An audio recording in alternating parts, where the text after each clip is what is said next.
Баршаңызға сәлем, қалайсыздар? Каналыма қош келдіңіздер. Көптен бері видео салмай кеттім, себебі балдармен бірге ауырып қалдық, тымаулап, жөтел, қызу, тамағымыз ауырып. Қазір енді жағдайымыз шүкірленді. Айшына сіздерге сәлем жолдап жатыр. О да ауырып қалды, тамағы жөтеліп. Қазір енді жағдайы жақсы. Кішкене тек жөтелдеріміз бар, бірақ нормально болдық. Ал мынау бізге алдында үйге мияулап келген мысық даладан келді. Соны балдарым көріп, аяп үйге кіргізейікші деп. Енді өзі де кетпеді. Содан кейін кіргізіп, шомылдырып, көзінде кішкене бір жарасы болды. Бұлшықтанып, соны сүртіп, 3 күн дегенде кетті. Қазір енді осылай үйге кіргіздік. Папамыз рұқсат берді, бірақ көп мысықты ұнатпайды. Үйде жүргенді, енді дала суық болғасын үйге кіргіздік. Әлі кішкентай ғой деп. Айшынаның жанында осылай жатады. Атын Барс деп қойдық. Бартик деп еркелетеміз.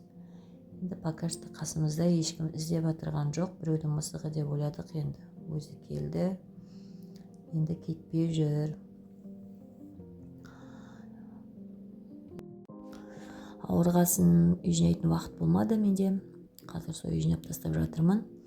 Алдыңғы күні кішкентай баламды медосмотрдан өткіздім. Поликлиникаға барып, врачтар хабарласып, суббота күні арнайы специалисттер шақырып жатырмыз. Сіздер өтулеріңіз керек. 2022 жылғы туылған балдарды өткізіп жатырмыз дегесін бардым. Хирург, нейропатолог, тағы да лор болды, стоматолог, құлақты тексерді. Соған бәрінен өтіп, кісі деген талпа толып тұрды. 12-ге шейін кіріп болдық. Енді барлығы жақсы. Тек нейропатолог енді бізді кішкентай баламда әлі тілі дұрыс шықпай жатыр. Сөйлей алмайды дұрыс. Ымдап түсіндіреді, бірақ барлығын түсініп көрсетеді. Кішкене сөйлеп келе жатыр енді. Соны негізі 3 жастан кеткен бала уже сөйлем құрап айту керек деп бізге енді анализ тапсыруға берді. Ферритинге, железоға, сосын фолияға, B6, B12 деді. Сосын анемиясы бар ма, жоқ па, соны қарау керек. Бала анемия болса, онда тоже сөйлеу жай шығады деді. Соның барын енді барып тапсыруым керек. Сосын заодно маған витаминдер жазып берді. Омега-3, йод и D3. Солардың үшеуін міндетті түрде балдарыңызға беріңіздер деп. Баланың нервный системасын дұрыстап, тіл шығуға жақсартады деді. Содан жарайды деп кетіп қалдық. Содан кейін бізге коррекционный центрға, логопедқа, дефектологқа міндетті түрде апарыңыздар деді.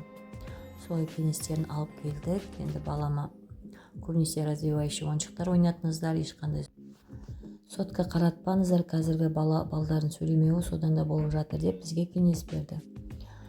Енді қазір үйді жинап тастап, Айсұлтанға сабақ оқытып жатырмын. Кейде оған қиындау болып жатса, менен сұрайды, бірге оқимыз. Оңай тапсырма болса, өзі орындап тастайды. Айсұлтан да негізі тілі тез шықты. Қазір оған ауызша кішкене қиындау болып жүр, бірақ талпынып үйреніп жүр.